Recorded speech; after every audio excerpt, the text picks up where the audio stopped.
ሰላም ጤና ይስጥልን ክብራትና ክብራን የክፋት ቴሌቪዥን ተከታታዮች ለዕለቱ የተዘጋጁ ዜናዎችን ይዘን ቀርበናል። ከዜናዎቹ ጋር ምህረት አብርሃኑ ቆይታ አደርጋለሁ።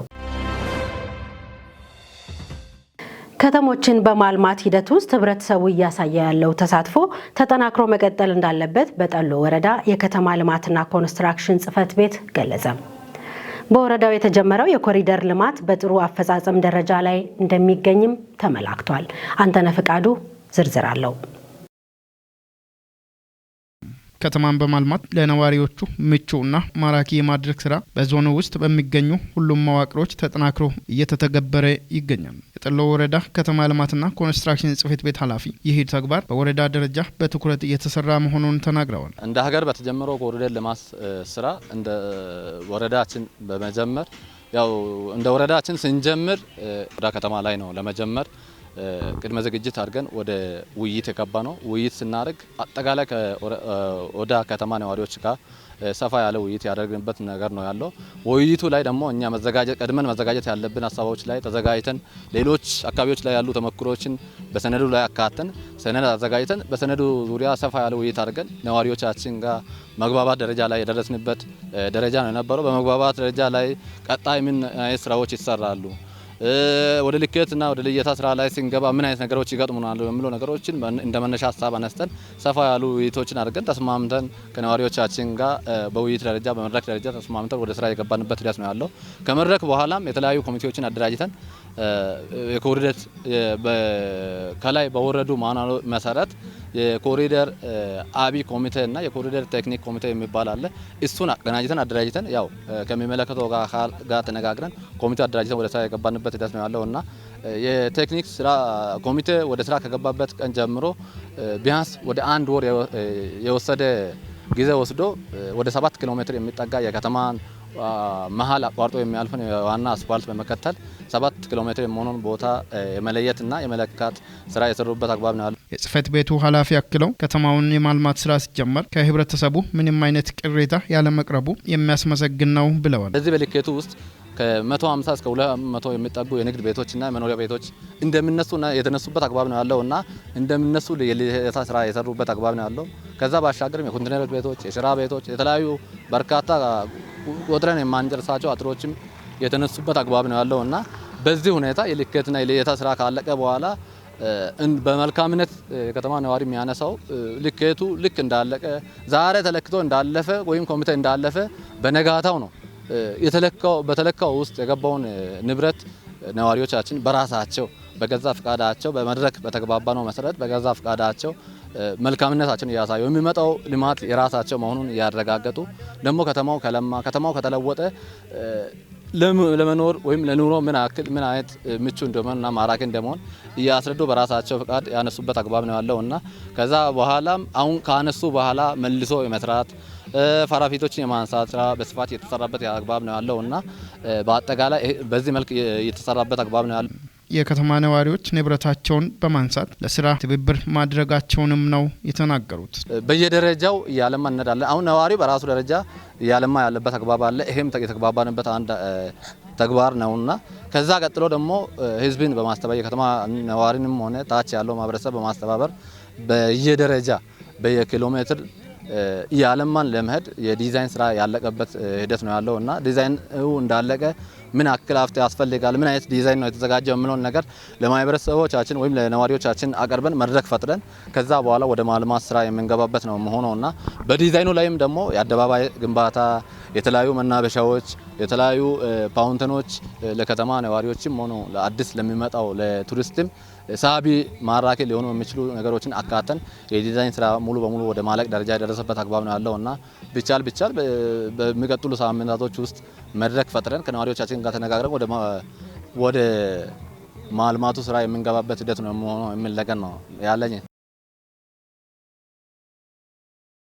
በክልሉ ለሚከናወኑ የፌዴራል መንገድ ፕሮጀክቶችና ሌሎች መሰረተ ልማት ስራዎች ውጤታማነት ባለድርሻ አካላት ሚናቸውን መወጣት እንዳለባቸው ተገለጸ።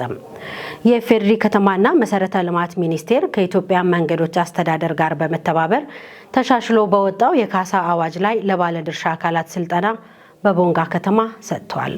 ዘገባው የክልሉ የመንግስት ኮሚኒኬሽን ጉዳዮች ጽሕፈት ቤት ነው። ምህረት ማሞ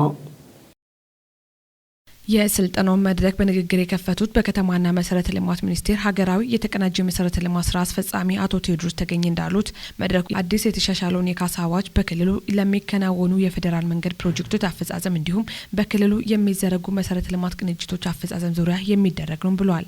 አዲስ የተሻሻለው የካሳ አዋጅ በክልሉ የፌዴራል ፕሮጀክት አፈጻጸም ላይ እየገመገመ ያለው ክፍተት የሚቀረፍ እንደሆነም ስራ አስፈጻሚው ተናግረዋል።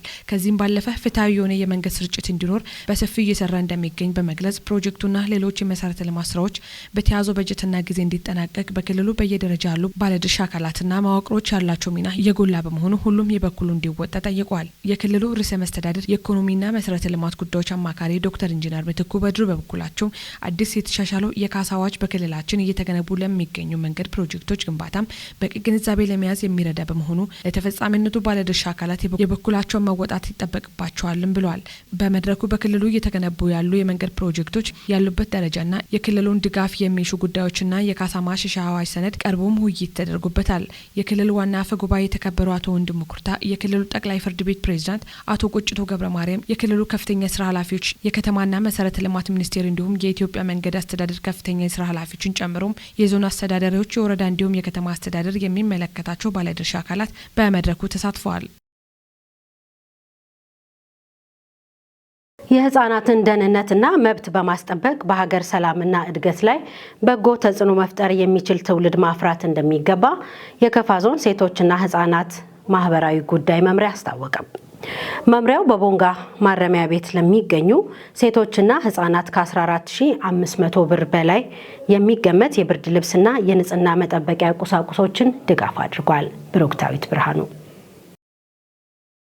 በማረሚያ ለሚገኙ ህጻናት የሚደረገው ድጋፍ ህጻናቶች ሞራላቸው እንዳይጎዳና መብታቸው እንደሚከበርላቸው እንዲያውቁት የሚያስችል እንደሆነ የተናገሩት ወይዘሮ ንግስት ማረሚያ ተቋሙ ለህጻናት የሚያደርገው ድጋፍ የሚበረታታ እንደሆነም ተናግረዋል። በማረሚያ ተቋሙ የሚገኙ 11 ህጻናት ምንም በማያውቁት ወንጀለኛ በመሆን የሚጫወቱበትና የሚማሩበትን ጊዜ በማይመጥናቸው ቦታ ማሳለፋቸው የሚያሳዝን በመሆኑ የትኛውም ወላጅ ወንጀል ከራሱም አልፎ የህጻናትም ህይወት ሊያበላሽ ስለሚችል ከየትኛውም ወንጀል ሊጠነቀቁ እንደሚገባ አሳስበዋል። በካፋ ዞን የማረሚያ ተቋም ኃላፊ ኮማንደር ዋሲሁን ሽፈራው ሴቶች፣ ህጻናት፣ ወጣቶችና ማህበራዊ ጉዳይ በሚያደርገው የማይቋረጥ ድጋፍ ምስጋና አቅርቦ ተቋሙ አዲስ በመሆኑና ሁኔታዎች ባለመመቻቸታቸው ድጋፉ የተጠበቀውን ያህል ባይሆንም በክልል በጀት የተጀመረው ግንባታ ከተጠናቀቀ የተሻለ ስራ መስራት እንደሚችሉም ተናግረዋል። ኮማንደሩ አክለውም እናቶች ወደ ማረሚያ ተቋም ሲመጡ በማወቅም ሆነ ባለማወቅ ሊሆን ስለሚችል ህጻናት ግን ምንም በማያውቁበት ወንጀል በማይመጥናቸው ቦታ እያደጉ በመሆናቸው ወላጆች ከእንደዚህ አይነት ጸያፍ ወንጀል በመቆጠብ የወለዱ ልጆቻቸውን በአግባቡ ሊያሳድጉ እንደሚገባ ጥሪ አቅርበዋል። በማረሚያ ተቋሙ የሴቶችና ህጻናት ጉዳይ ኃላፊ ኢንስፔክተር ወይንሸት በላቸው በፊት ሴቶች ተደራጅተው የተለያዩ ስራዎችን በመስራት ይጠቀሙ እንደነበርና በአሁኑ ሰዓት ግን በቦታ ጥበት ምክንያት የተለያዩ ስራዎችን ለመስራት ምቹ ቦታ የሌላቸው መሆኑን ገልጸው የሚመለከታቸው ባለድርሻ አካላት በትኩረት እንዲሰሩበት ጠይቀዋል። በካፋ ዞን የሴቶች ህጻናት ወጣቶችና ማህበራዊ ጉዳይ መምሪያ የህጻናት ደህንነትና መብት ባለሙያ የሆኑት ወይዘሮ ወርቅነሽ ወልደሰንበት እንደገለጹት በህጻናት ስራ ዘርፍ የሚሰሩ ዘርፈ ብዙ ተግባራት ቢኖሩም አንዳንድ የሚታዩ ችግሮችን በጋራ በመቅረፍ የተሻለ ስራ እንደሚሰሩም ተናግረዋል። በመሆኑም ህጻናት የነገ ሀገር ተረካቢ በመሆናቸው ሁሉም ባለድርሻ አካላት ለህጻናት አስፈላጊውን ድጋፍና ክትትል በማድረግ ልዩ ትኩረት እየተደረገላቸው ሊያድጉ እንደሚገባ ገልጸዋል። የተቋሙ ታራሚ እናቶች በወንጀል ምክንያት ወደ ማረሚያ በመግባታቸው አዝነው ተቋሙ የሚሰጡ አገልግሎት የተሻለ መሆኑን ገልጸዋል። አክሎም ወንጀል መስራትም ሆነ ተባባሪ መሆን ከተጠያቂነት ስለማያተርፍ ሁሉም እናቶች ከወንጀል ነጻ ሆነው የወለዱ ልጆቻቸውን በአግባቡ እንዲያሳድጉ ሲሉ በአጽንኦት ተናግረዋል።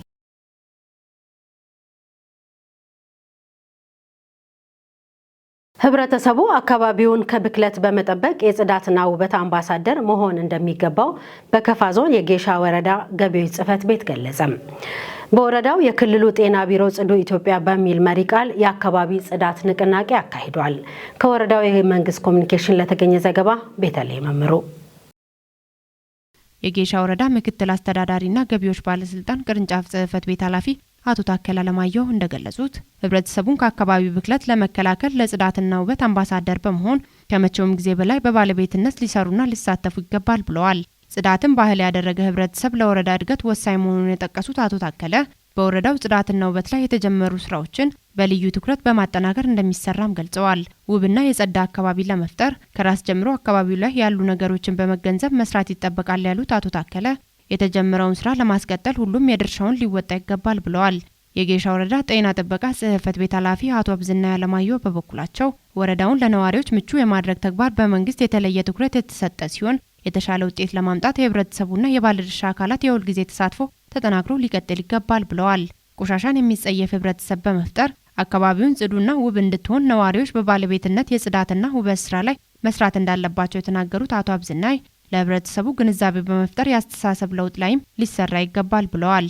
የደቡብ ምዕራብ ኢትዮጵያ ህዝቦች ክልላዊ መንግስት ጤና ቢሮ ዋን ዋሽ ፕሮግራም አስተባባሪ አቶ አቦወርቅ ምንዳይና የደቡብ ምዕራብ ኢትዮጵያ ህዝቦች ክልል መንግስት ጤና ቢሮ አካባቢ ጤና አጠባበቅ ፕሮግራም አስተባባሪ አቶ አገኑ አላንቼ የውይይት ሰነድ ባቀረቡበት ወቅት የአካባቢ ብክለት ከጤና ከኢኮኖሚና ከማህበራዊ አንጻር ሁሉንም የሚጎዳ በመሆኑ በጋራ መከላከል ያስፈልጋል ብለዋል። በመድረኩ የጌሻ ወረዳ ምክትል አስተዳዳሪና የገቢዎች ባለስልጣን ቅርንጫፍ ጽሕፈት ቤት ኃላፊ አቶ ታከለ አለማየሁ፣ የደቡብ ምዕራብ ኢትዮጵያ ህዝቦች ክልል መንግስት ጤና ቢሮ ስራ ሂደት አስተባባሪዎች፣ የወረዳና የቀበሌ አመራሮች፣ የጌሻ ወረዳ ጤና ጥበቃ ጽሕፈት ቤት ባለሙያዎችና ጤና ኤክስቴንሽኖች እንዲሁም የጤና ጣቢያ ኃላፊዎች ተገኝተዋል። የፍትህ ተቋማት የሚሰጧቸውን አገልግሎቶች ፈጣን፣ ቀልጣፋና ወቅታዊ መሆን እንዲችሉ በማድረግ የፍትህ ተደራሽነትን ማረጋገጥ እንደሚገባ ተገለጸ። ከቦንጋ ከተማ የተነሳው የክልል ምድብ ችሎት ማህበረሰቡን ለእንግልትና ላልተፈለገ ወጪ ዳርጓል ሲሉ በከፍተኛ ፍርድ ቤት የግማሽ ዓመት እቅድ አፈጻጸም ላይ የተሳተፉ አካላት አስተያየታቸውን ሰጥተዋል። የከፋ ዞን ምክር ቤት በበኩሉ ችግሩን ለመፍታትና ወደ ቀደመው አገልግሎት ለመመለስ የሚመለከታቸው አካላት ጋር ውይይት እያደረገ መሆኑን አስታውቋል። ፍጹም ተሾመ የፍትህ ተቋማት ሕግን መሰረት ያደረገ ከማናቸውም አድሎ የጸዳ ፍትሃዊ አገልግሎት መስጠት ተቀዳሚ ተግባራቸው ነው። ህብረተሰቡም ወቅቱን የጠበቀ ፈጣንና ቀልጣፋ ፍትህን ለማግኘት ማማለያን ባለመጠቀም በህጋዊ መንገድ ብቻ የሚያስፈልገውን የህግ ድጋፍ ማግኘት ይኖርበታል። የከፋ ዞን ከፍተኛ ፍርድ ቤት የፍትህ ስርዓቱን የሚደግፍ የመልካም አስተዳደር እንዲኖር በየደረጃው ከሚገኙ የፍትህ አጋዥ አካላት ጋር በትብብር የሰራ መሆኑን የገለጹት የከፍተኛ ፍርድ ቤቱ ፕሬዝዳንት አቶ መንግስቱ ከበደም በዘርፉ የሚታዩ ችግሮችን ጉዳዩ ከሚመለከታቸው አካላት ጋር በመፍታት ዘርፉን ተወዳዳሪ በማድረግ አገልግሎቱን ማላቅ እየተሰራ ነው ብለዋል። ፍርድ ቤቱ የ2017 ዓመተ ምህረት ግማሽ ዓመትና የ9 ወራት አፈጻጸምን የገመገመ ሲሆን በውስጥና በውጭ የሚታዩ የመልካም አስተዳደር ችግሮችን በመለየትና በመፍታት ትክክለኛ ፈጣንና ቀልጣፋ አገልግሎት ለህዝቡ በመስጠት ፍትህን ተደራሽ ለማድረግ እየተሰራ መሆኑን በሪፖርት አመላክተዋል። በመድረኩ የተገኙ ተሳታፊዎች በበኩላቸው ፍርድ ቤቱ በአሁኑ ሰዓት የተሻለ ፍትህን ለመስጠት የሚያስችል የአሰራር ስርዓት በመዘርጋት የተንቀሳቀሰ ሲሆን ይበልጥ አጠናክሮ ለማስቀጠል የባለድርሻ አካላት ድጋፍና ክትትል እንደሚያስፈልግም አመላክተዋል። በአንዳንድ ወረዳዎችና ከተማ አስተዳደር የመጀመሪያ ፍርድ ቤቶች ላይ የሚገኙ ሬጅስትራሮች የሚያሳዩት የስራ ክፍተት ሊፈተሽ እንደሚገባም በመድረኩ ተጠቁሟል። ጉዳይ የሚቆይበት ነገር አለ። አሁንም የንብረት ክፍፍል ላይ ልጆች 5 ይዛ ማትከፋፈልበት ቶሎ ማይሰጣት ነገር አለ። በተለያየ መንገድ ፍትህ ፈልገው የሚሄዱ ሰዎች ሁሌ የህግ እውቀት ሊኖራቸው አይችልም። ምንም አይነት የህግ አረዳድ የሌላቸው ሰዎች ይሄዱና ማመልከቻ የትም ቦታ በባለሙያም ሊያጽፉ ይችላሉ፣ በራሳቸውም ጽፎ ሊመጡ ይችላሉ። በተለያየ መንገድ ይዘው ሲቀርቡ ወይ እንደው ይሄን አስተካክል ተብሎ እዛው በአግባቡ ተነግሮት አይደል ይሄ አይሆንም ተብሎ የሚመለሱበት ሁኔታ በብዛት አለ። ማጉላላት የሚለው ነገር ላይ እኔ አንድ ነገር ብቻ ብዬ አልፋለሁ። አንዳንድ ጊዜ የምንጉላላበት እኔም የፍርድ ቤት ተጠቃሚ ስለሆንኩ ነው። ለምሳሌ ፍርድ ቤት ስንመጣ የኔ ቀጠሮ ዛሬ ነው እንበልና ወይ ስብሰባ አለ ወይ የሆነ ነገር አለና ፍርድ ቤቱ ዝግ ይሆናል። ከሩቅ ሀገር ከደካ አሁን ወደዛ ችሎቱ ሄደ እንጂ ከደካ ከደቻ ከጥሎ ከአዲዮ ከምናምን እንመጣና እዚህ ደርሰን ፍርድ ቤት ዛሬ ስራ ይዝም ይባላል። በዚህን ጊዜ የሆነ ቻላን ቢኖር ባለ ጉዳይ የሚሰማበት መፍትሄ ቢበጅ በዚህ ቀን ችሎት ስለሌለ እንዳትመጪ የሚል ጉዳይ ቢኖር ባለ ጉዳይ መጥተው አይጉላላም የሚለው ነው። የፍርድ ቤቱ ፕሬዝዳንት በበኩላቸው ችግሩን በማጥናት እርምጃ እንደሚወስዱ ተናግረው ከወረዳ ምድብ ችሎት ጋር በተያያዘ ለሚነሱ ችግሮች በቅርቡ ከሚመለከታቸው አካላት ጋር ውይይት እንደሚደረግም ተናግረዋል። ተሰበሰቡት ከባለድርሻ አካላት ያገኘነው ነገር ያው እናንተ እንደጠየቀው ሬጅስትራር አካባቢ አንዳንድ ክፍተቶች አሉ ተብሏል። እሱ ትክክል ነው።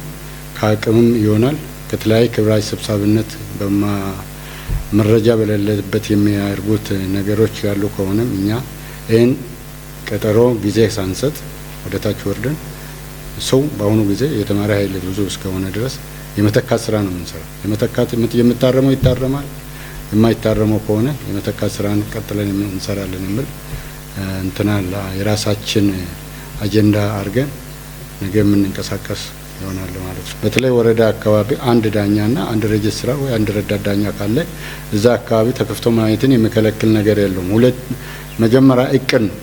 እንደ ዞን ደረጃ መጀመሪያ ቅርብ ጊዜ ነው እኛ ምድብ ችሎት ደካል አምስቱን ወረዳዎችን ያማክላል ብለን የከፈት ነው።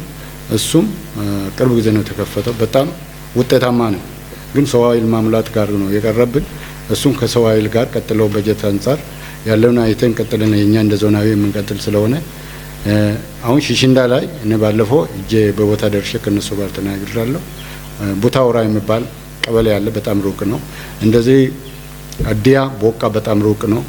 እዚህ እንትና ላይ ደግሞ ቆንዳ ላይ ኮበቺ አካባቢ ምን ይሆናል የሚለውን ሰው ኃይል ነው ዋና መነሻ ለኛ ሰው ኃይሉ ለዛ መነሻ አድርገን በጀት ከያዙ በኋላ ከኛ የሚቸግረን የለም። ከዞኖቹ ጋር መዋቅር ተከፍቷል ኦን አድርጎ ከዛ በኋላ ያለውን ነገር ባለሙያን አሹመን ዳኞችን አሹመን እዛ በኩል እንድንሰራ እኛ እምነት አለ። በሌላ ጎኑ ከዚህ ቀደም በቦንጋ ከተማ የነበረው የምድብ ችሎት አገልግሎት በመነሳቱ በርካታ ቁጥር ያላቸው የህብረተሰብ ክፍሎች ለእንግልትና ላልተፈለገ ወጪ ጭምር መጋለጣቸው አሳሳቢ በመሆኑም የሚመለከተው ክፍል በጉዳዩ ላይ ትኩረት እንዲሰጥም ተሳታፊዎች ጠይቀዋል። የከፋ ዞን ምክር ቤት ዋና አፈ ጉባኤ አቶ ግርማ ደፋር በበኩላቸው የጉዳዩን አሳሳቢነትና ትክክለኛነት አንስተው ችግሩ ለመፍታትና ወደ ቀድሞ አገልግሎት ለመመለስ ከሚመለከታቸው አካላት ጋር ውይይት የተደረገ መሆኑንም አስታውቀዋል። ጎልቶ የተነሳው ጥያቄ አንዱ ቀደም ሲል በነባሩ ደቡብ ክልል የነበረው የቦንጋ ምድብ ችሎት መነሳት ጉዳይ ላይ በተደጋጋሚ በተለያዩ መድረኮች ላይ ከህብረተሰቡ ጥያቄ ይነሳ ነበርና ዛሬም ያ ጥያቄ ነው የተደገመው። ይህን በሚመለከት ያው በክልል ምክር ቤትም ጥያቄ ተነስቷል። በተለያዩ የፍትህ ማሻሻያ ፕሮግራሞች በተደረጉ መድረኮች ላይም ተነስቷልና እንደ ዞን የከፋ ዞን አስተዳደር ዋና አስተዳዳሪ አቶ እንዳሻው ከበደ በግልጽ በደብዳቤ ለክቡር ርዕሰ መስተዳድር ጽሕፈት ቤት ያው ጥያቄ አቅርቧል።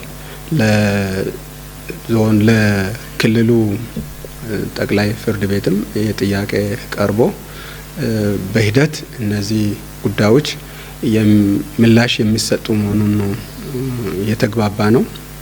ይሄ ምንድነው አንዱ ያው ከፋ ዞን ውስጥ ይሄ ጥያቄ ጠንከር ብሎ የሚነሳበት ዋና ምክንያት በባለፈው አመት የዞኑ መዝገብ ብቻ ማለት ነው 29000 አካባቢ ነው የደረሰው። ከዚህ ውስጥ ያው በርከት ያለ ይግባኝ ለጠቅላይ ፍርድ ቤትም ሊሄድ ስለሚችል በዛ ሬሾ ታይቶ የወረዳዎች ስፋት፣ ርቀት፣ የመንገድ ችግር ጋር ተያይዞ እዚሁ ቦንጋ ምድብ ችሎት ቢመሰረት የሚል ጥያቄ ነውና ይሄን የክልሉ ጠቅላይ ፍርድ ቤትም በሂደት ጥናት ላይ ተመስርቶ ምላሽ የሚሰጥ መሆኑን ተግባብተናል ማለት ነው። ዛሬም የተነሳው ጥያቄ ነው። ይህን ጥያቄ እንደ ምክር ቤትም እኛ የሚመለከታቸው አካላትም መልሶ የማስታወስ ስራ ነው ከኛ የሚጠበቀው። የትምህርት ጥራት ለማረጋገጥ እየተሰራ ያለውን ስራ ውጤታማ ለማድረግ የመምህራን ማህበርና የትምህርት ሴክተሮች ተቀናጅተው መስራት እንደሚጠበቅባቸው በደቡብ ምዕራብ ኢትዮጵያ ሕዝቦች ክልል በምክትል ርዕሰ መስተዳድር ማዕረግ የማህበራዊ ክላስተር አስተባባሪና የትምህርት ቢሮ ኃላፊ አቶ አልማው ዘውዴ ገለጹ። ትምህርታዊ ውይይቶችን ወደ ተጨባጭ ተግባር ለመለወጥ ዝግጁ እንሁን በሚል መሪ ቃል የክልሉ መምህራን ማህበር 3ኛ ዙር የትምህርት ጉባኤውን አካሂዷል። ተጨማሪ ያለን የደቡብ ምዕራብ ኢትዮጵያ ሕዝቦች ክልላዊ መንግስት መምህራን ማህበር በክልሉ ውስጥ ያሉ መምህራንን መብትና ጥቅማ ጥቅም ከማስከበር ባለፈ የትምህርት ጥራት እንዲረጋገጥ ብሎም የዴሞክራሲ ስርዓት ግንባታ እንዲጎለብትና የዜጎች እኩልነት እንዲረጋገጥ እየሰራ የሚገኝ ማህበር ነው። ማህበሩ የትምህርት ውጤት መሻሻልና በሌሎች የትምህርት ዘርፎች ላይ አተኩሮ እየሰራ ነው ብለዋል የማህበሩ ፕሬዝዳንት አቶ አካሉ አለማየሁ። የደቡብ ምዕራብ ኢትዮጵያ ሕዝቦች ክልል መምህራን ማህበር አንጋፋው የኢትዮጵያ መምህራን ማህበር አባል በመሆኑ በማህበሩ እንደ ክልል ከተደራጀ ማግስት ጀምሮ የመማን ፈለግ ተከትሎ በተለያዩ ትምህርት ጥራት ስራዎችና በአባላት መብትና ጥቅማ ጥቅም ላይ እየሰራ ይገኛል።